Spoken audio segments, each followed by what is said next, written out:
வணக்கம் மக்களே, எல்லோரும் எப்படி இருக்கீங்க? நல்லா இருக்கீங்க நம்பவும். பாருங்கள், நம்ம விஜயகாந்த் சாரோட சமாதியில் இருக்கோம். பார்த்திங்கன்னா, தமிழன் என்று சொல்லடா தனி நிமிர்ந்து நில்லடான்ற வாசகம் எழுதியிருக்கு பாருங்கள்.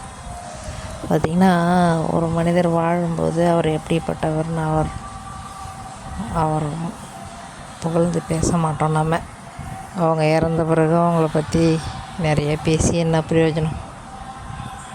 இப்போ பாருங்கள்,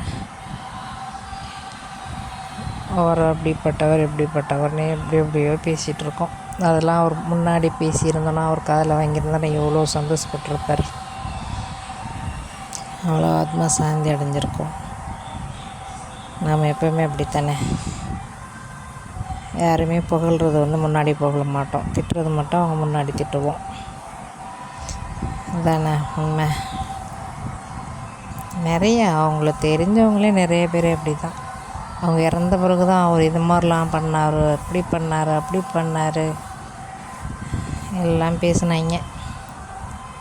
அவர் முன்னாடி பேசியிருந்தா நமக்கு இவ்வளோ மக்கள் ஆதரவாக இருக்காங்க, நமக்கு எப்படிலாம் நம்மளை பற்றி பேசுகிறாங்க அப்படின்னு எவ்வளோ சந்தோஷப்பட்டிருப்பார்.